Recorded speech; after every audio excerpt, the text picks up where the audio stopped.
Hai, Assalamualaikum dan salam sejahtera. Tutorial pada kali ini saya ingin menunjukkan bagaimana mengubah suai poster hanya dengan menggunakan template sahaja dan sedikit elemen tipografi.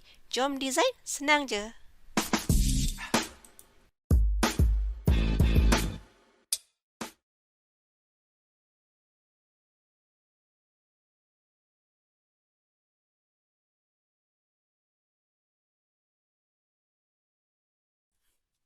Sekarang kita berada di dalam folder yang mengandungi beberapa template yang telah disediakan. Okey, so sekarang kita nak buka template tersebut. Klik kanan, klik pada Open dan klik pada Window Explorer.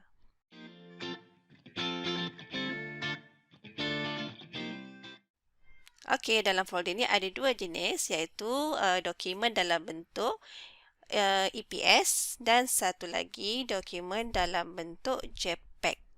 Okey.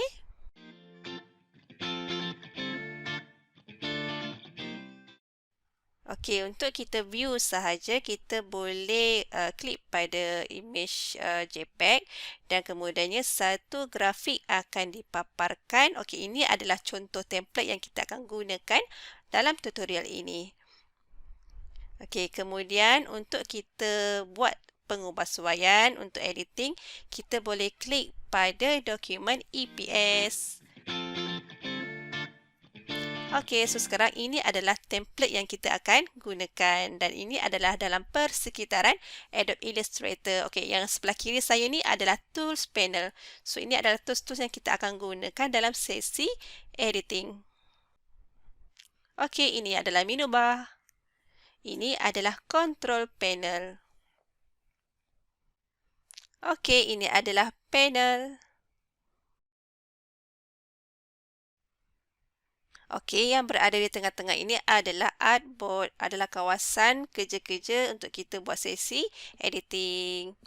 Alright, so sekarang ni saya nak buka satu dokumen baru. So kita klik pada File, New ataupun kata kunci Ctrl N. Okey, so sekarang ini adalah paparan New Document. Okey, terdapat beberapa tab dan di bawah tab tersebut ada beberapa saiz sedia ada yang ditawarkan dalam Adobe Illustrator. Okey, so untuk tutorial kali ini saya ingin membina sebuah poster dan saya ingin memaparkan secara digital. Okey, so saya nak cari saya punya poster. Mana poster saya? Okey, saiz poster. Okey, ini adalah web, mobile. Okey, ni web large. Okey, ini poster saya. Dah jumpa. Okey, kemudian di sebelah kiri kita perlu masukkan preset detail. Okey, kita masukkan tajuk bagi dokumen kita. Okey, dokumen dalam ini yang saya namakan adalah artwork.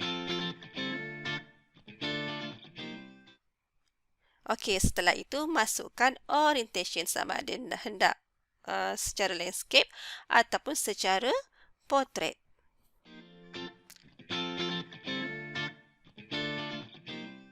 Kemudian masukkan lebar dan tinggi bagi dokumen yang kita akan hasilkan dan unit yang saya gunakan adalah pixel.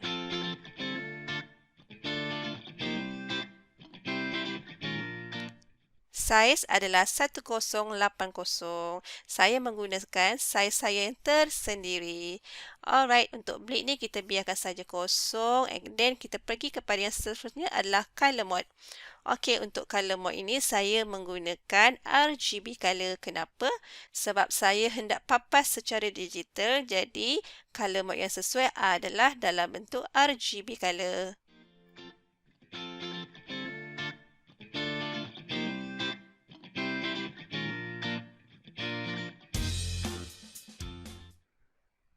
Okey, kemudian untuk raster effect, kita boleh pilih screen 72 ppi. Height dan medium adalah sesuai digunakan untuk dokumen yang kita untuk buat percetakan. Okey, kemudian klik pada butang yang berwarna biru ini, create.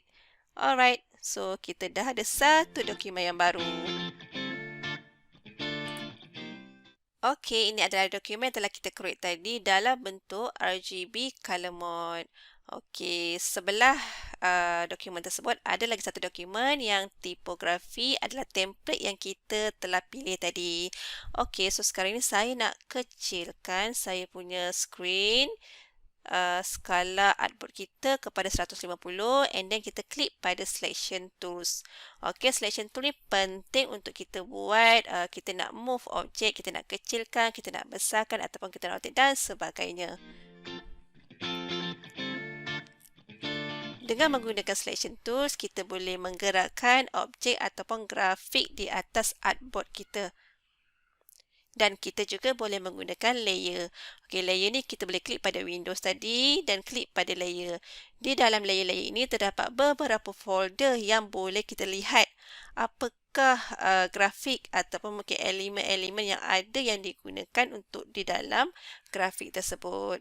Okey, so kita boleh explore. Okey, kita explore, kita double klik 2 kali. So, kita akan boleh menggerakkan. Kita cuba gerakkan, kita cuba kecilkan, kita cuba besarkan.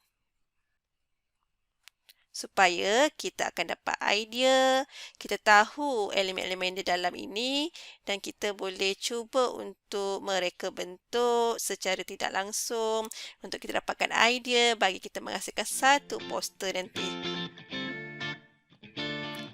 Kemudian saya tekan kata kunci Ctrl Z untuk saya patah balik kepada keadaan yang asal. Sekarang saya ingin menunjukkan bagaimana kita menggerakkan objek atau grafik ke dalam dokumen yang baru. Okey, jangan lupa aktifkan selection tools dan kita drag cursor kepada keseluruhan artboard kita. Okey, kita dah select. Okey, berwarna biru ini menandakan kita telah pun select objek ataupun grafik. Kemudian gerakkan secara perlahan-lahan ke atas ke dokumen yang baru. Kemudian tarik cursor tanpa lepas mouse, letak di atas artboard. Okey, sekarang grafik telah pun dipindahkan dan kita boleh rotate, kita boleh cuba untuk ubah suai saiz kepada saiz yang sedia ada. Saya nak tunjukkan macam mana kita nak buang, nak remove, nak clearkan elemen yang kita tak nak di artboard kita. Okey, contohnya tulisan ini yang telah dilakukan outline. So, kalau kita simpan pun dah kita tak boleh nak ubah. So, kita kena buang. So, macam mana nak buang? Klik pada menu edit, klik pada clear dan kemudiannya dia akan hilang secara automatik. Sekarang saya ingin membuat pemindahan elemen ke layer yang lain. Okey, macam mana caranya ialah klik pada menu edit, klik pada cut, kemudian klik pada layer yang pertama sekali, kemudian klik semula edit menu, kemudian paste sahaja. So, secara automatik elemen tadi telah pun dipastekan ke dokumen yang baru. Kemudian kita nak save, jangan lupa save, klik pada file, save dan namakan dokumen kita. Pastikan berada dalam bentuk extension AI dan klik save. Klik OK sahaja pada butang yang berwarna hitam ini. Sekarang saya hendak memasukkan imej ke dalam artboard saya. Okey, klik pada menu file, klik pada place, kemudian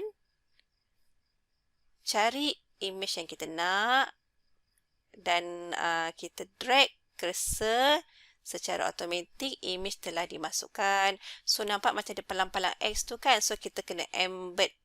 Maksudnya satu salinan telah dikopi masuk ke dalam Illustrator. Alright, so kita boleh pindah-pindahkanlah kat mana-mana yang sesuai. Okey, saya nak buat tipografi.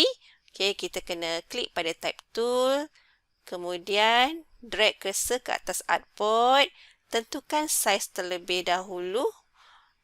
Dan kita type teks yang kita inginkan. So, dekat sini kita boleh gunakan character panel untuk kita ubah suai saiz, jenis tulisan.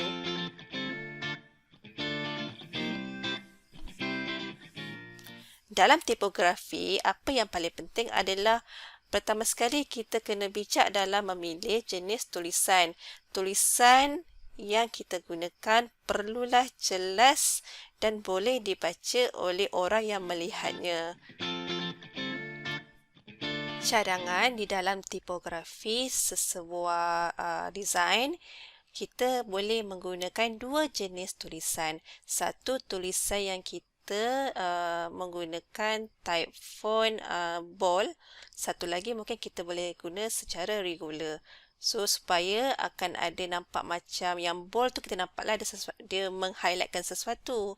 Okay, and then regular tu dia membantu sebenarnya. Membantu kita untuk membuat penyusunan teks yang kita hasilkan tadi. Supaya bila pengguna nampak, dia tahu mana satu hierarki yang pertama yang dia akan tengok terlebih dahulu. Okey, sekarang proses saya menyusun tipografi dalam bentuk yang kita rasa mungkin pengguna ataupun user yang lain bila tengok dia boleh baca. Okey, so ini adalah proses-proses bagi tipografi.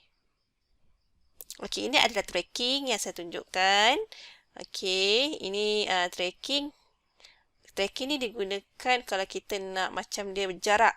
Okey, jarak di antara karakter. Okey, macam ni dia macam pendek sikit kan. So, kita nak bagi dia panjang selari dengan poster design atas tu. P dengan A, R dengan N. Okey, tapi sebelum itu kita kena setting dulu ruler. Klik view, klik ruler and show ruler. Biasanya saya memang akan gunakan ruler sebagai rujukan. Dia macam pembaris lah kiranya. Pembaris, kita drag saja daripada kiri and then kita masuk ke dalam artboard. Okey, so daripada atas kita drag ruler, kita boleh turun ke bawah. Okey, so bila kita ada ruler, kita boleh susun kita punya kedudukan tipografi itu dengan susunan yang betul.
Okey, sekarang ni saya nak tunjukkan macam mana kita nak susun elemen teks kita untuk berada di sebelah kiri, sebelah kanan, tengah dengan betul-betul di atas artboard. Kita boleh gunakan panel align. Okey, macam mana caranya? Okey, kita klik pada teks kita. Okey, ni contoh GCT Azrin Tan. Ini saya klik pada panel center. Okey. And align center. So, automatic dia akan berada di tengah-tengah. So, kalau kita nak confirmkan yang betul-betul memang kita boleh gunakan panel align.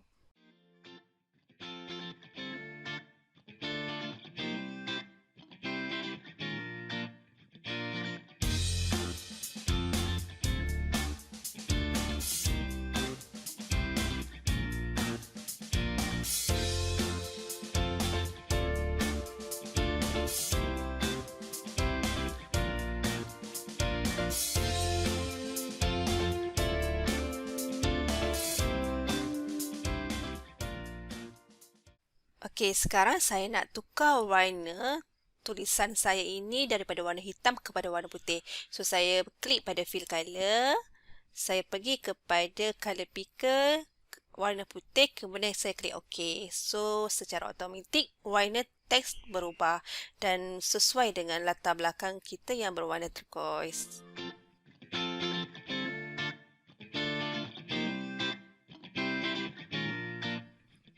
Alright, so sekarang saya nak masukkan image. Okey, saya klik pada file, saya klik pada place. Okey, saya nak masukkan gambar saya. Okey, kita drag gambar. Okey, drag mouse, kemudian kita lepaskan. Secara automatik dia akan keluar gambar. Dan nampak dia macam palang-palang tu. Jangan lupa kena buat apa? Kena embed terlebih dahulu. Alright.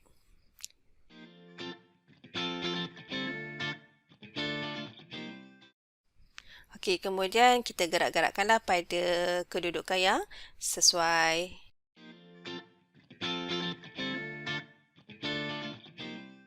Okey, so sekarang saya nak masukkan satu lagi image. Okey, image kalau ikutkan rujukan kat tepi ni gambar komputer. Okey, gambar ini saya buat editing dalam Photoshop.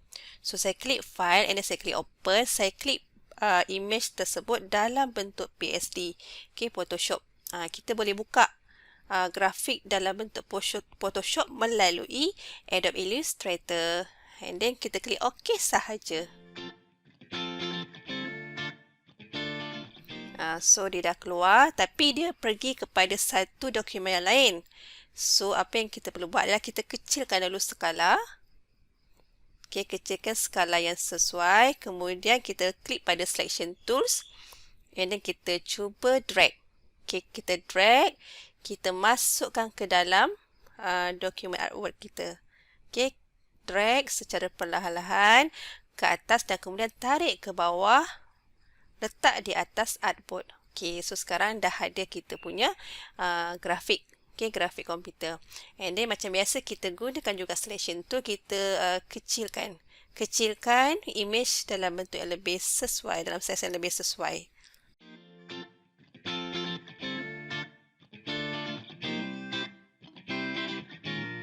Okey, so dah sesuai. Kita letak di atas sedikit, di bawah tulisan.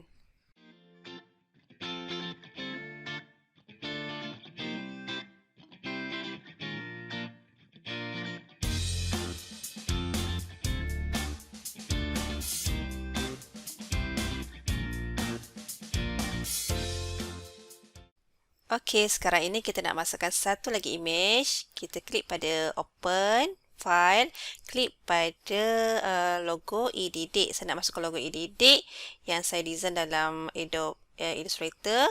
Klik saja, klik open. So, dia akan keluar satu dokumen yang lain. So, macam biasa, klik pada selection tool and then drag masuk ke dalam dokumen artwork kita dan kita kecilkan saiz seperti biasa dan letak di kedudukan yang sesuai.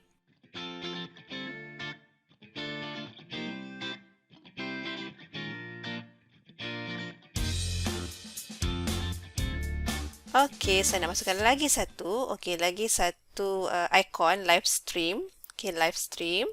Okey, saya klik pada template. Okey, klik pada dalam bentuk EPS. Okey, klik mana-mana live stream yang kita berminat. Okey, saya nak cuba yang mana ya? Okey, yang inilah. Okey, saya ambil yang ini.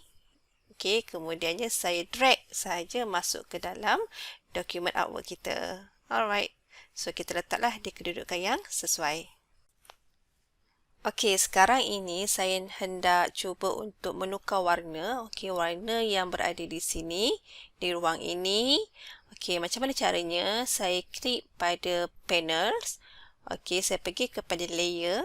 Okey, saya cari kawasan-kawasan yang saya nak ubah sesuai warna. Okey, ini adalah kawasan-kawasan yang memang saya cuba hendak ubah ke warna yang lain. Jadi, saya klik di petak kecil. Okey, so dia akan highlight warna biru kat situ. Ini saya pergi kepada fill color. Okey, klik dua kali pada fill color and then kita cuba carilah warna-warna yang kita rasa sesuai.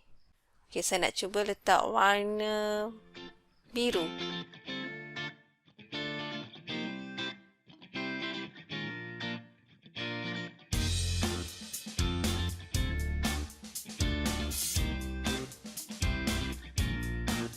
Okey, klik OK. Kemudian dah secara automatik kita punya latar belakang background tu dah berwarna biru. Okey, kemudian saya nak ubah juga pada kita punya ada yang macam efek bintik-bintik tu, so kita nak ubah. Kalau ikutkan, kalau latar belakang tu berwarna biru, so warna yang sesuai sebenarnya adalah warna putih.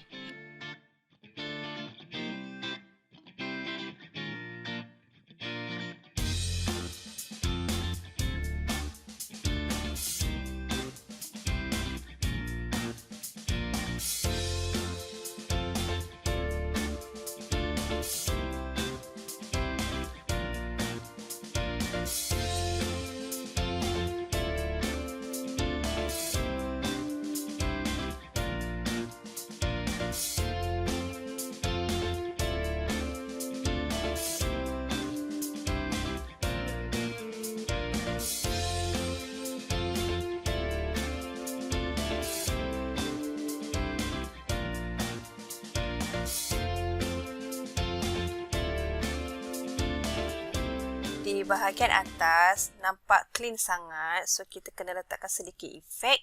So saya masukkan bintik-bintik efek kita tadi yang berwarna putih, saya tukar kepada warna biru, kemudian saya samarkan dia menggunakan opacity. So kita cuba untuk drag lah kiri, kanan, atas, bawah, mana-mana yang sesuai. Kita tak boleh buat dia dalam warna yang lebih gelap. Kalau tak nanti dia akan lebih tenggelam. Jadi yang terbaik adalah kita gunakan opacity dengan samaran yang rendah. Antara perkara yang saya selalu gunakan apabila design kita terlalu light sangat, kita boleh gunakan opacity. So opacity tu kita boleh gunakan melalui tools rectangle. Okay, kita buat satu kotak. Okay, kemudian kita settingkan opacity dia menjadi rendah. Okay, so jadi design kita tidak terlalu terang sangat. So dia nampak macam ada sedikit bahagian-bahagian tertentu sahaja yang dia akan sedikit terang dan sedikit sama. Dia bukan gelap tapi dia seolah-olah macam ada efek shadow sebenarnya. Okey, ini adalah proses bagi kita untuk kita buat sesi editing. Okey.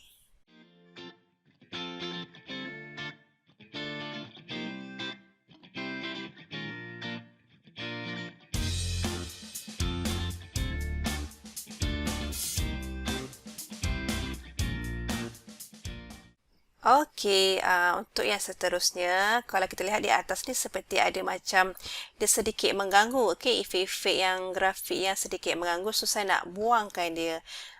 Bila kita nak buang tu, kita klik saja 2 kali di elemen tersebut dan image vector tu akan dikeluarkan. Okey, kenapa kita boleh buang elemen-elemen ini? Sebab kita sekarang berada dalam image vector. Okey, image vector membenarkan kita untuk kita ubah sesuai kita punya grafik dengan lebih baik dan lebih, orang kata apa, lebih grafik yang lebih cantik. Itu. Okay, so saya dalam proses untuk saya nak buang semua-semua yang nampak macam ada bintik-bintik macam jerawat lah katanya. Okay, so kita buang.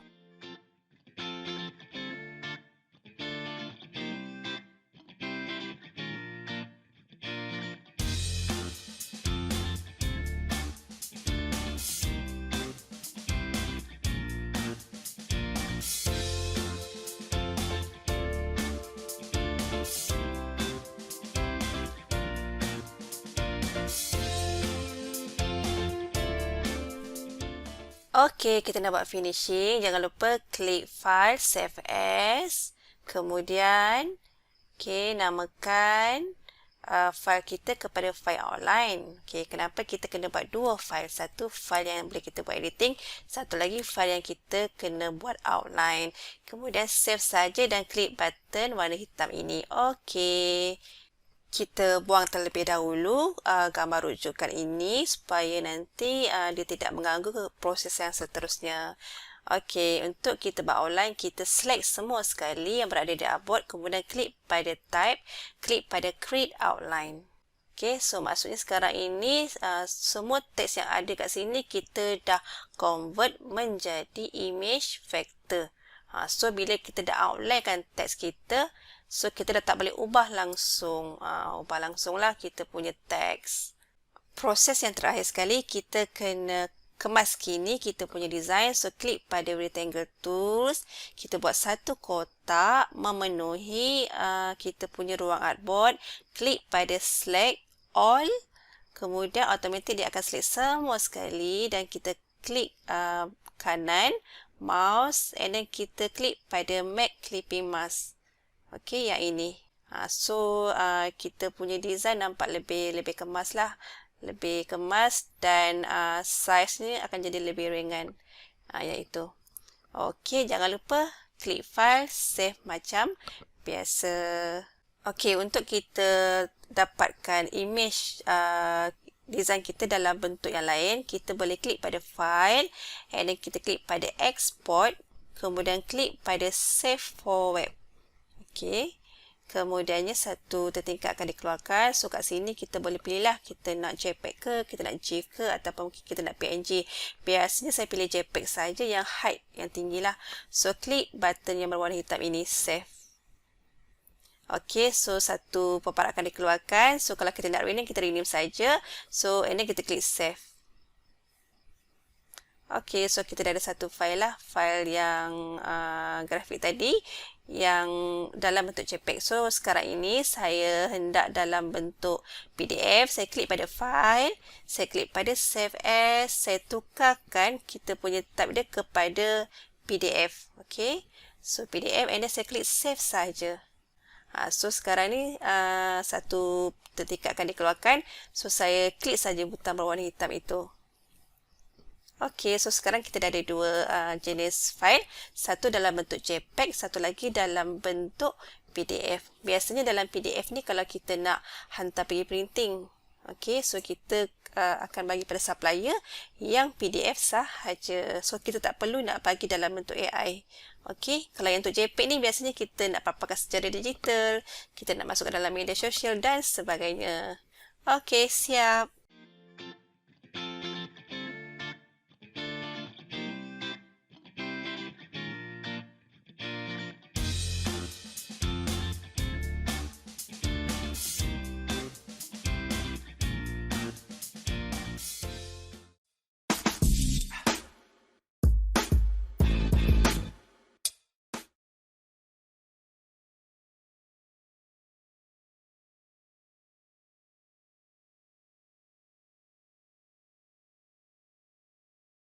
Itu sahaja tutorial kita pada kali ini. Semoga perkongsian yang telah dibuat memberi manfaat kepada semua pendidik.